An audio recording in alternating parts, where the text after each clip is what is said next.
Seriously, man. Elite Dangerous is going to become everything I've ever wanted in Star Citizen before Star Citizen can even become Star Citizen.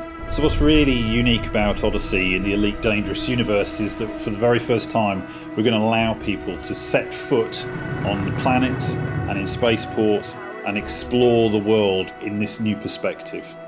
That right there is hugely important to me, Commanders. I got sucked into Star Citizen so hardcore because of the immersion. I was actually able to run around as my little guy, run in and out of my ships, and experience all the fear and excitement that actually creates.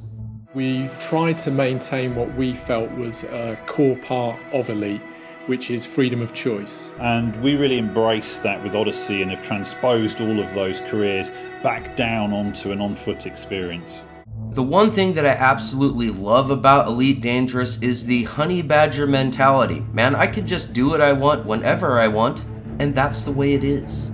So when you're picking your base suit in Odyssey, you're really picking it based on the career and activities that you want to undertake. Each of the suits has its own strengths and weaknesses. So for instance, there'll be a suit that skews towards exploration, a suit that skews towards combat, and also a suit which you might want to wear if you were to go scavenging, hunting through wrecks to find bits of equipment that might be useful to you. Now, before we get too deep on this Elite Dangerous Odyssey video, I want to let you know that I had a whole bunch of questions after watching this, so I reached out to FDev and, well, they got back to me. My main question was, well, if we pick a suit in the very beginning, are we locked into that suit? And it appears from their answer that no, we can actually choose any one of the suits we want for our style of gameplay, but we will most likely find our favorite suit that we can pimp out all the way.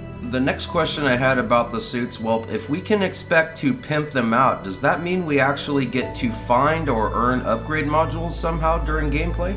And the answer to that question was yes, we absolutely will be able to find them through gameplay. The thing is they really didn't go into that with me. So yeah, I guess we will find out in the future how we're going to be able to get modules, but we will definitely be able to upgrade all of our suits if we want to.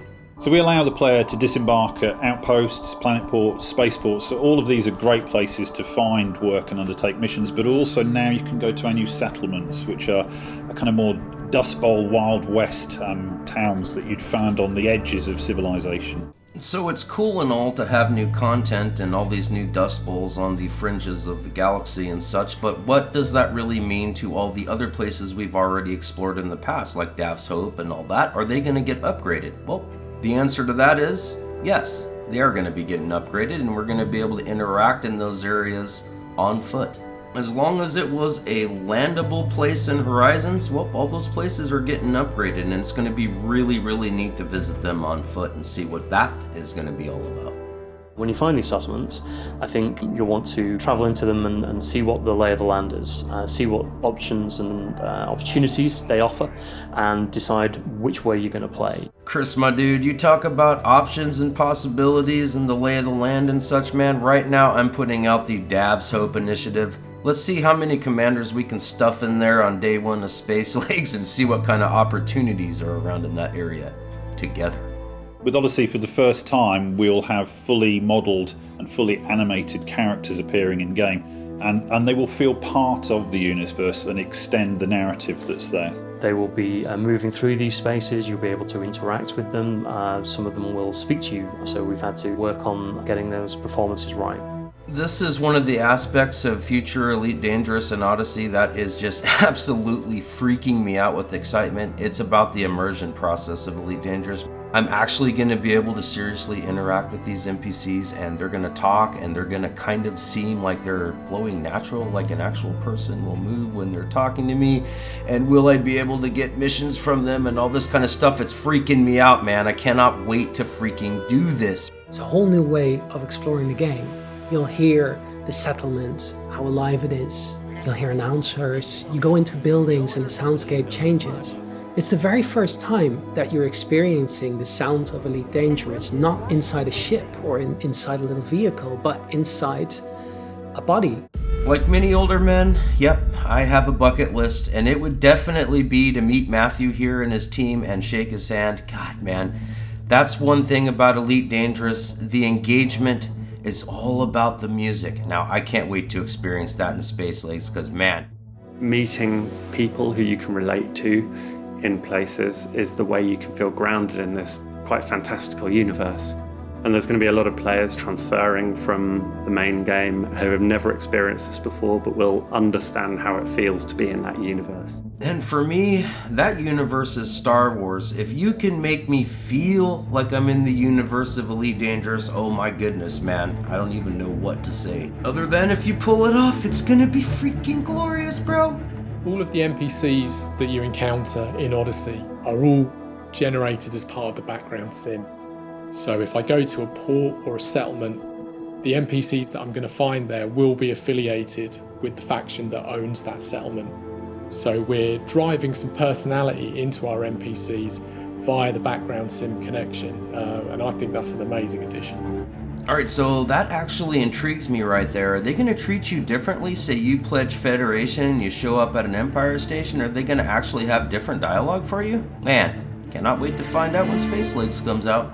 One of our new features and new characters works for a corporation called Apex Interstellar. Players will be able to book journeys to and from ports within jump range. This gives a way for those players to actually move around the galaxy for a relatively cheap fee and experience gameplay away from the ports themselves.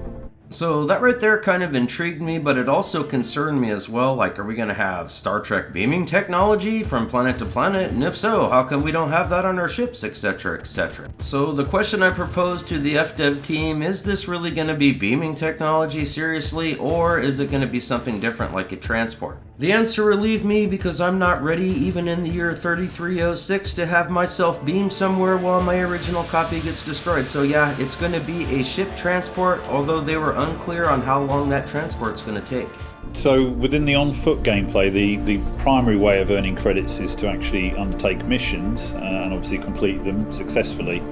But you can also do some slightly more nefarious acts. Maybe you'll go to settlements and steal items and sell them onto the black market. Alright, I like this right here. In Star Citizen, they have the good guy path and all those missions, and you can also choose personal missions that will, you know, kind of err on the shady side, and eventually you become a scumbag. I like that. The main thing I like about it is they are following the Honey Badger approach. Do what you want. You can either do the good stuff or you can become a shady guy if you feel like it. It's all up to you. Or you could become an explorer and collect samples from our new organic life. Mr. Jackson, bro, I'm 48, almost 49, and I've always had the childhood dream of reaching for the stars, landing on an exoplanet somewhere, finding alien life, man.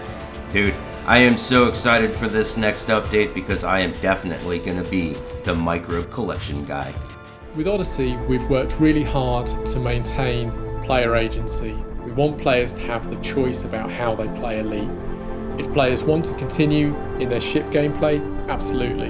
If they want to engage in on-foot gameplay, perfect. If they want to do both, even better. Alright, so let me get this straight. I can literally play Elite Dangerous Odyssey and never one time own a ship. Yep, the answer to that is absolutely yes. I can experience nothing but on-foot gameplay if I so choose to. And that really has always been at the heart of Elite. It's not the game we're telling you how to play, it's the game that you are creating your own story in. We're really looking forward to seeing how our players take that story forward and how they develop it. Then the main question which I pose to you, the audience, and myself, I never asked FDev, but I wonder just if you needed legs to find Raxla.